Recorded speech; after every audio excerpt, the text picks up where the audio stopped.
50ରୁ 60 kilometre ବେଗରେ ପବନ ସಮೇତ ହେବ ଜୋରଦାର ବର୍ଷା। ଏସବୁ ଅଞ୍ଚଳକୁ ଆଲର୍ଟ ଜାରି କଲା ଆଇଏମ୍ଡି। ମେ 21 ତାରିଖ ପର୍ଯ୍ୟନ୍ତ ଓଡ଼ିଶା ବିଭିନ୍ନ ଜିଲ୍ଲାକୁ ଗୋଟିଏ କିମ୍ବା ଦୁଇଟି ସ୍ଥାନରେ ଅପରାହ୍ନ ଏବଂ ସନ୍ଧ୍ୟା ସମୟରେ ଏହି ପରିସ୍ଥିତି ସୃଷ୍ଟି ହେବାର ସମ୍ଭାବନା ରହିଛି।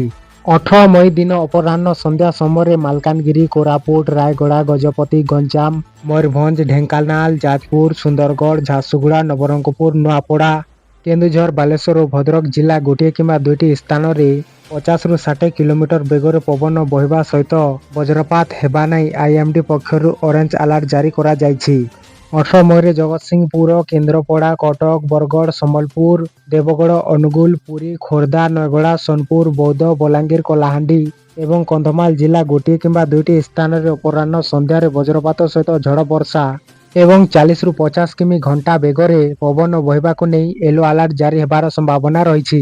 ମଇ 19 ତାରିଖରେ ମୟୂରଭଞ୍ଜ, କେନ୍ଦୁଝର, ସୁନ୍ଦରଗଡ଼, ଝାରସୁଗୁଡ଼ା, ବରଗଡ଼, ବଲାଙ୍ଗୀର, କୋରାପୁଟ, ରାୟଗଡ଼ା ଏବଂ ଗଜପତି ଜିଲ୍ଲାର ଗୋଟିଏ କିମ୍ବା ଦୁଇଟି ସ୍ଥାନରେ ଘଡ଼ଘଡ଼ି ସହିତ ବିଜୁଳି ଏବଂ 30ରୁ 40 କିଲୋମିଟର ବେଗରେ ପବନ ବହିବା ନେଇ ଆଇଏମ୍ଡି ପକ୍ଷରୁ ୟେଲୋ ଆଲର୍ଟ ଜାରି କରାଯାଇଛି।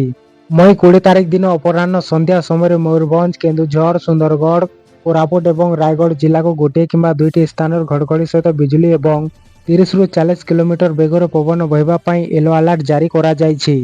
ଏହା ସମେତ ମେ 21 ତାରିଖ କେଉଁଝର, ସୁନ୍ଦରଗଡ଼, ଝାରସୁଗୁଡ଼ା, ମାଲକାନଗିରି, କୋରାପୁଟ ଏବଂ ରାୟଗଡ଼ାରେ ସର୍ବାଧିକ ତାପମାତ୍ରାରେ କୌଣସି ଗୁରୁତ୍ୱପୂର୍ଣ୍ଣ ପରିବର୍ତ୍ତନ ହେବ ନାହିଁ ବୋଲି ମଧ୍ୟ ଆଇଏମ୍ଡି ପୂର୍ବାନୁମାନ କରିଛି।